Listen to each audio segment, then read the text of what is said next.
تعالوا نعمل مع بعض النهاردة الوصفة اللي مكسرة الدنيا اليومين دول. تعالوا نعمل القشطوطة أو كيكة الحليب التركية، التريليتشيا، المسخسخة، كيكة الحليب والكراميل زي ما بتسموها. المهم إن هي في الآخر من أحلى الكيكات اللي ممكن نعملها. هو أصلا الميكس بين الكيكة الغرقانة حليب والكريمة والكراميل حاجة كده تحفة. ما تنسوش بقى لايكات كتير للفيديو، وتشتركوا في قناتي على اليوتيوب وصفحتي على الفيسبوك باسم مطبخ أونلاين نرمين علي. يلا نسمي الله ونبدأ على طول في وصفتنا. هنبتدي أول حاجة بتجهيز الكيكة. أول حاجة عملتها جبت كوباية ونص دقيق متعدد الأغراض، حطيت كوباية ونص بالكوباية المعيارية، وحطيت عليهم معلقة كبيرة بيكنج باودر أو باكت 16 جرام. نخلت الدقيق والبيكنج باودر مع بعض كده وقلبتهم تقليبة، وهخليهم دلوقتي على جنب. وده الخليط الجاف بتاع الكيكة. في بولة تانية هنعمل الخليط السائل، وهو عبارة عن 3 بيضات بدرجة حرارة المطبخ، وحطيت عليهم معلقة كبيرة فانيليا سايلة علشان الكيكة دي محتاجة ريحة قوية من الفانيليا، فأفضل حاجة تستخدميها هي الفانيليا السايلة. ضربت البيض شوية لوحده كده في الأول، بعد كده حطيت عليه 3/4 كوباية سكر، سكر أبيض حبيبات عادي، ورشة ملح صغيرة قوي. ونفضل نضرب فيها شوية حلوين وندخل فيها هوا كده لحد ما ترتفع ولونها يفتح وقوامها يبقى شبه الكريمة كده. بعد كده حطيت عليهم معلقة كبيرة خل أبيض علشان زفرة البيض، والخل كمان له مفعوله السحر مع الكيكات والمعجنات، بيخليها هشة ولونها فاتح وطرية كده. بعد كده حطيت نص كوباية زيت، وفي المرحلة دي نخفق بالراحة وعلى سرعة تكون متوسطة، يدوب خلط بس مش كتير، يدوب اتأكد ان الزيت اتخلط علشان الهواء اللي في الخليط ما يطلعش. وحطيت نص كوباية حليب، ويدوب برضو خلط بسيط كده زي ما عملت مع الزيت علشان ما نطلعش الهواء اللي في الخليط. وبعد كده هننزل الدقيق بالتدريج، نحط معلقة بمعلقة، واحنا بنخلط برضو بالراحة علشان الهواء ما يطلعش، وبنخلط برضو على سرعة متوسطة. طيب لو انتي عايزة تعمليها وما عندكيش مضرب، اعملي كل الحاجات السائلة في الخلاط، وبعد كده ضيفي عليهم الدقيق معلقة بمعلقة، وقلبي بالويسك العادي بتاعك خالص اللي هو المضرب اليدوي. بصوا، هي الطريقة الأصلية بيعملوا الكيكة اسفنجية من غير حليب ولا زيت، بس علشان لو حد مستصعب الكيكة الاسفنجية دي سهلة جدا ومضمونة وما بتهبطش أبدا. وأول الدقيق ما يختفي هنوقف ضرب علشان الهواء ما يخرجش من الخليط. بعد كده حضرت القالب، أنا هنا هستخدم قالب بايركس ودهنته بدهنة من الزيت. وعلى فكرة أحسن حاجة لتسوية الكيك هي الصواني الألمونيوم، أنا هنا بس استخدمت البايركس عشان التصوير. وهنزل الخليط في البايركس واخبطه كده كام خبطة علشان تطلع اي فقاعات هوا جوه الكيكة، علشان الكيكة تبقى ناعمة من جوه كده وما فيهاش اي فتحات. وندخله على فرن ساخن على درجة حرارة 180. بنسخن الفرن من قبلها ب10 دقايق.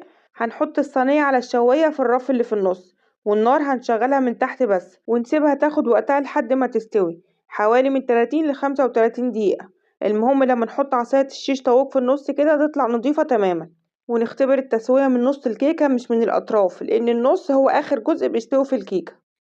سبت الكيكة تبرد شوية وبعد كده قلبتها وسبتها على جنب لحد ما تبرد خالص. شوفوا قد ايه طرية وهشة، بجد تحفة.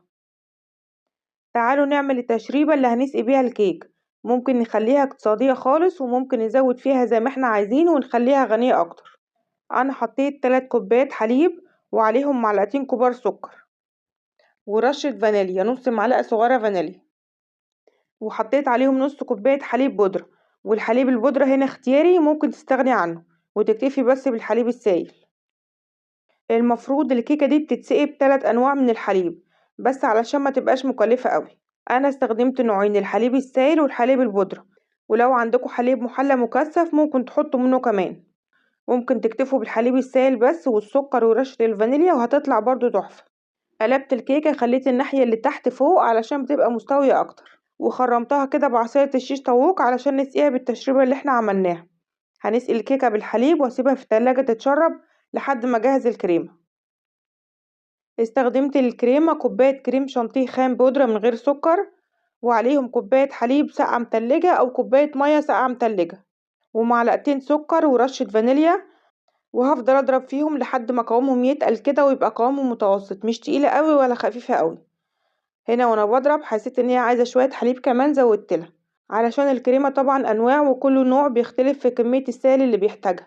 فأنتِ حطّي مَيّة متلجة أو لبن متلج كده بالتدريج لحد ما توصلي للقوام اللي أنتِ عايزاه، بيبقى كده متوسط لا تقيل أوي ولا خفيف أوي. هافرد عليها الكريمة وأسويها كويس علشان تبقى طبقة متساوية قبل ما نحط عليها صوص الكراميل. وطبعًا طبقة الكريمة سمكها زي ما تحبوا يرجع لكم، ممكن تقللوها أو تزودوها عن كده. وهابدأ أساوي الكريمة بالشكل ده وأضبط سطحها من فوق كده، معايا السكريبر بتاعي أو أي أداة عندي في المطبخ باشطفها بالمَيّة كده كل شوية، وهي مبلولة بارجع أساوي بيها الكريمة كده بتتساوي معايا بكل سهولة. وبعد كده هاحطها في التلاجة بقى لحد ما أجهز صوص الكراميل. معانا كوباية سكر أبيض فاتح، نوزعها كده في حلة أو في طاسة ويفضل تكون معدن علشان يبقى لونها فاتح، علشان نقدر نشوف الكراميل وما يتحرقش مننا ولونه يغمق من غير ما ناخد بالنا. وهاجهز معايا هنا نص كوباية مية وهدوب فيها معلقة صغيرة نشا، هنجهزها كده ونخليها على جنب معانا.